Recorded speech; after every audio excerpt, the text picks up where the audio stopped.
ایک ہفتے میں دوسری بار چیف عوامی اسٹاف جنرل عاصم منیر کی جانب سے الیکشن وقت پر ہونے کی یقین دہانی کروائی گئی ہے۔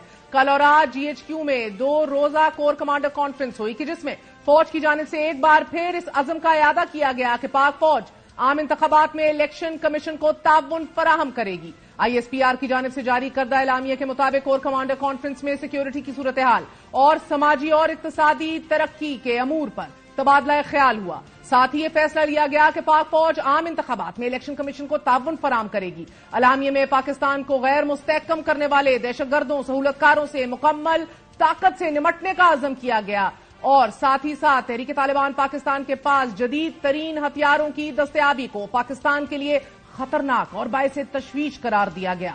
کور کمانڈر کانفرنس اعلامیے میں جس خطرے پر تشویش کا اظہار کیا گیا ہے، اسی دہشت گردی کے خطرے کو لے کر جمعیت علماء اسلام فے کے سربراہ مولانا فضل الرحمان کا یہ کہنا ہے کہ 2 صوبوں میں بد امنی کی صورتحال ہے اور الیکشن کے لیے الیکشن کا ماحول بھی تو ہونا لازمی ہے۔ صوبے اس وقت بد امنی کی زد میں ہے اور ہم مسلسل کہتے چلے آ رہے ہیں کہ جہاں ہمیں الیکشن دیا جائے وہاں انتخابی ماحول بھی ضروری ہے۔ ساتھ ہی مولانا نے یہ بھی کہا ہے کہ اگر الیکشن میں ہمارا ایک بھی کارکن شہید ہوا تو چیف الیکشن کمشنر اور چیف جسٹس ذمہ دار ہوں گے۔ اگر میرا ایک کارکن اس انتخابی مہم کے دوران زخمی ہوا یا شہید ہوا اس کا ذمہ دار چیف الیکشن کمشنر اور چیف جسٹس آف پاکستان ہوگا۔ مولانا فضل الرحمان نے آج پریس کانفرنس میں یہ دعویٰ کیا کہ 3 ججوں نے الیکشن کمیشن کو بلا کر پٹیشن دائر کروائی، پھر 12 بجے سے پہلے شیڈیول جاری کرنے کا حکم دے دیا۔ ساتھ ہی مولانا فضل الرحمان نے الیکشن کمیشن کی آزادی اور خود مختاری پر بھی سوال اٹھا دیا۔ ان کو 3 ججوں نے بلایا، 3 ججوں نے بلا کر ان سے کہا کہ اپیل دائر کرو، ابھی اس کو اپیل دائر کروائی۔ عشاء کے وقت کورٹ کھولی گئی، 3 جج بیٹھے، ان کو کہا کہ اپیل دائر کرو، اس نے اپیل دائر کی اور ان کو اسی وقت حکم دیا کہ ابھی شیڈول جاری کرو۔ اگر چیف الیکشن کمشنر نے اور الیکشن کمیشن نے شیڈول جاری کرنا ہے اور سپریم کورٹ کے حکم پہ کرنا ہے تو الیکشن کمیشن کب آزاد ادارہ ہوا؟ مولانا نے پشاور ہائی کورٹ کے حاضر سروس جج کامران حیات پر بھی الزام لگایا کہ ان کی پی ٹی آئی امیدواروں سے رشتہ داریاں ہیں۔ پی ٹی آئی کے ساتھ زیادتی نہیں ہو رہی، پی ٹی آئی کو اس الیکشن میں پروجیکٹ کرنے کا پر کام ہو رہا ہے۔ پشاور ہائی کورٹ کے حدود جو ہیں وہ صرف اپنا صوبہ ہے، ایک صوبہ پورے ملک کے فیصلہ کیسے کر سکتا ہے کہ اس کو نشان دیا جائے؟ یہی جج پی ٹی آئی کی حکومت میں ایڈیشنل ایڈوکیٹ جنرل ان کا رہا ہے اور پچھلے الیکشن میں اس کا ایک کزن جو ہے وہ الیکشن لڑ رہا تھا اور ابھی یہ جب جج ہے تو اس کا دوسرا کزن جو ہے وہ ہمارے علاقے میں الیکشن لڑ رہا ہے۔ ان سے ہم کیا توقع رکھیں کہ وہ اس قسم کے فیصلے کس بنیاد پر کر رہے ہیں؟ لہٰذا ایسے فیصلوں پر قوم اعتماد نہیں کر رہی ہے۔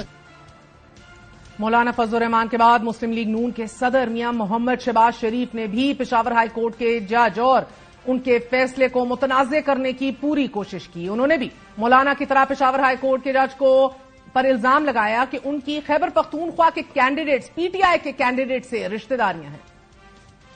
پشاور ہائی کورٹ کا جو فیصلہ آیا ہے وہ الیکشن کمیشن کے اختیار پر حملے کے مترادف ہے۔ ایک صوبے کی ہائی کورٹ ہے، وہ کس طریقے سے پاکستان بھر کے معاملے کا فیصلہ دے سکتی ہے؟ کے پی میں ایسے کینڈیڈیٹس الیکشن لڑ رہے ہیں جن کا محترم جج صاحب کے ساتھ عزیزداری ہے کہ انصاف کا تقاضا یہ تھا کہ جج صاحب اپنی عزیزداری کی بنا پر اس بینچ سے علیحدہ ہوتے۔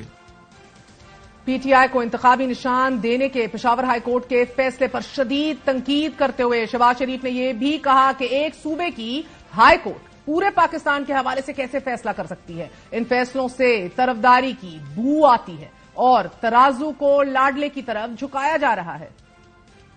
آج ایسے فیصلوں سے جہاں پر طرفداری کی بو آتی ہے، جہاں پر ایسا محسوس ہوتا ہے کہ جو ترازو ہے اس کو جھکایا جا رہا ہے ایک لاڈلے کی طرف۔ اب ایک ایسی فضا میں کہ جب فوج الیکشن کے لیے تیار ہے، الیکشن کمیشن شیڈیول جاری کر چکی ہے، الیکشن کمیشن یہ بھی کہہ چکا کہ تحریک انصاف سمیت کسی جماعت کو انتخابات سے محروم نہ کیا جائے، ایسے ماحول میں پاکستان مسلم لیگ نون اور جے یو آئی فے اچانک سیکیورٹی خدشات کے ساتھ ساتھ پشاور ہائی کورٹ کے ججز پر برس رہے ہیں۔ دونوں جماعتوں کو تحریک انصاف کے الیکشن میں بلے کے ساتھ جانے سے کیا خدشات ہیں؟ ان دونوں جماعتوں کے مقابلے میں پاکستان پیپلز پارٹی برملا کہہ رہی ہے کہ ہم تو الیکشن کے لیے تیار ہیں۔ ہم الیکشن سے ڈرنے والے نہیں ہیں. ہم ان میں سے نہیں ہیں جو الیکشن سے بھاگتے ہیں, جو ڈیٹ کو ایکسٹینڈ کرتے رہتے ہیں, جو اپنے مخالف کے نامینیشن فارمز چھینتے ہیں. جب ہم اپنے قائدین کو دفن کر رہے ہیں تو تب بھی ہم نے الیکشنز لڑے ہیں. آج بھی ہم الیکشن لڑنے کے لیے تیار ہیں. آج بھی ہمارا مطالبہ ہے کہ الیکشن کرو, دودھ کا دودھ اور پانی کا پانی ہو جائے گا.